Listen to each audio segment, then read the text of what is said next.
Good afternoon. Greetings from Lisbon, Portugal. Thank you very much for attending our first webinar regarding the NHR regime, so the non-habitual tax residency regime. I'm here with my colleague Luisa Carvalho.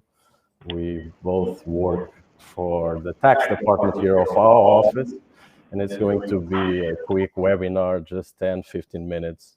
And then after our presentation, we will send this document that you are seeing by email, and always feel free to request further information, to send us emails with your comments or requesting any information regarding this topic or any other topics. So first of all, Caiado Correio is an international law firm based in Lisbon, Portugal. We have two more offices, one in the north, Porto City, and in the south in Faro, Algarve. We have basically 100 lawyers working at our firm. We're in an international basis. We have several branch office, service agreements, so we support clients a little bit all over the world and on almost all fields of right, being a one-stop shop full service law firm.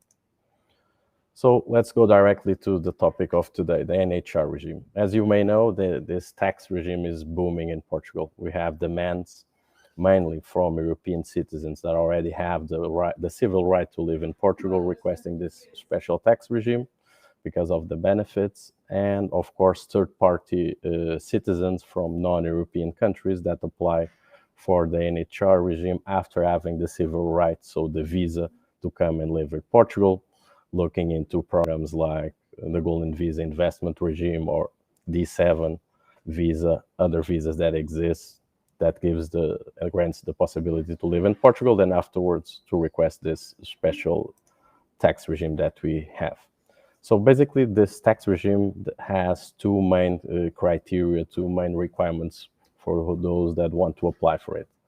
Basically, if you didn't live in Portugal and didn't be considered a tax resident in Portugal for the last 5 years, and you spend more than 183 days in Portugal, or you have an address in Portugal, it can be a lease or it can be a purchase of a property, you can become Portuguese tax resident and then request the NHR regime, because the NHR regime is a type of a resident category for tax purpose. So basically, you have to become tax resident in Portugal and then request the special tax regime. For us as lawyers, we can do this request basically online.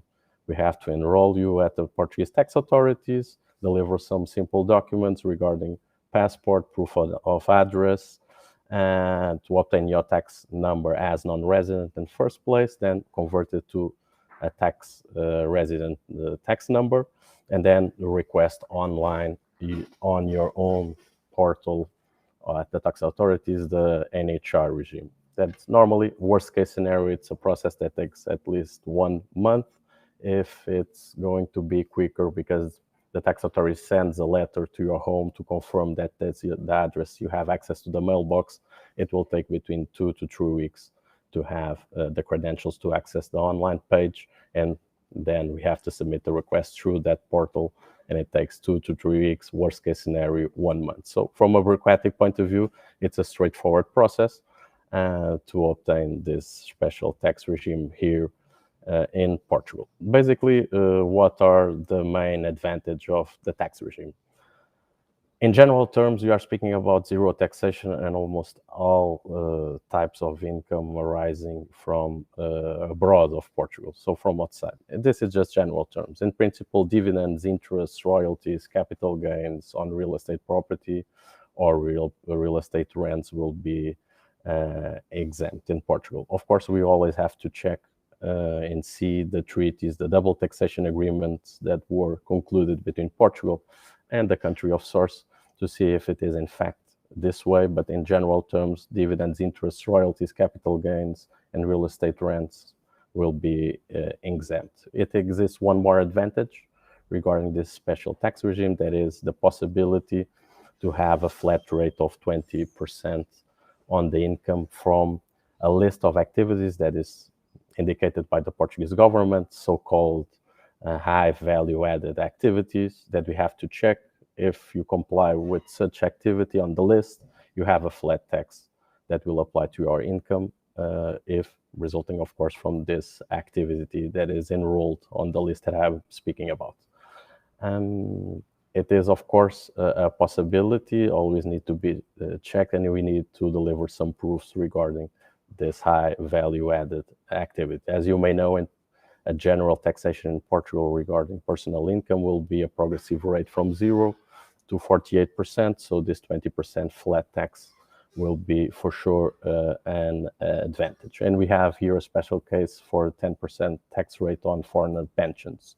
This was a change that occurred to the law in the past 1 year, 1.5 years, and that it's not exempt pensions in Portugal, foreign pensions, but will apply just a 10% tax rate to the pension that you receive from abroad.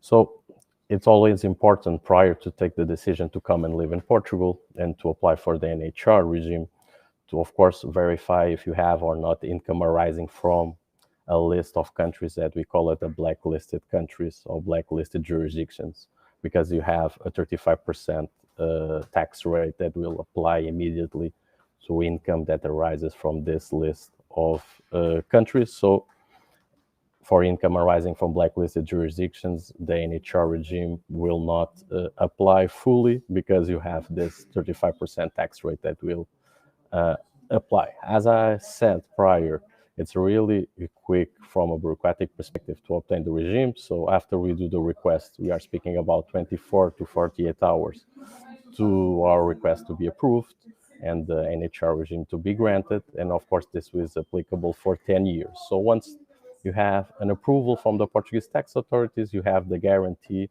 a constitutional right from a Portuguese perspective, to have the tax regime for 10 years. Of course, if you decide to move out of Portugal, just for an example, after 2 years living here, you can suspend the regime, and then if you decide to come back to Portugal, you still have 8 years to use the NHR regime in Portugal. So you can be suspended, and then you can assume again the NHR program. Another advantage connected to this is that in Portugal, no remittance tax will apply, and there is no gift tax between parents and child and the direct bloodline. So this is another advantage, and it's specific in Portugal regarding the majority of jurisdictions in the European Union. As you can see from this table, you have dividends, interests, royalties, private pensions, public pensions, capital gains. So in principle, it's 0%, private pensions 10%, and capital gains, this is the main thing.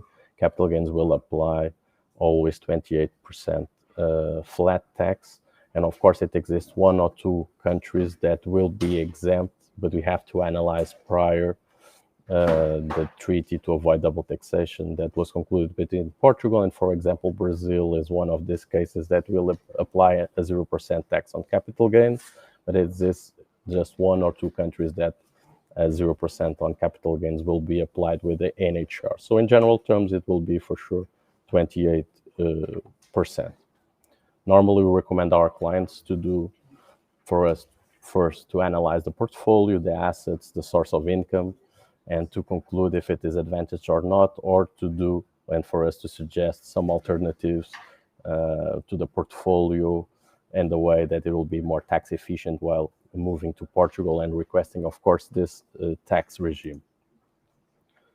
Regarding regularization, so here in Portugal, for those that don't know how it works, you have to deliver a tax return each year. And in Portugal, it's a little bit different from almost all third-party countries in the world. You just have to declare the income, of course, worldwide income, and regarding your assets, you just have to declare income, not the assets itself. So basically, regarding, for example, bank accounts, you don't need to indicate or to show the Portuguese tax authorities how much money you have at your bank account. You just have to show and declare the IBAN or the SWIFT code of your bank account. This is mandatory. So if you have, or if you are in a position that you didn't declare bank accounts, for example, abroad, and if you decide to move to Portugal, you will be, your undeclared assets abroad will be considered valid here in Portugal, and you will be in compliance with the Portuguese law. So this is one of another advantage that we have regarding the NHR regime and the possibility of moving to Portugal. So thank you very much for this quick webinar, for attending this webinar with us. We will send you an email with our presentation. Feel free to contact us, and it was a pleasure being here with you. Thank you very much. Thank you very much.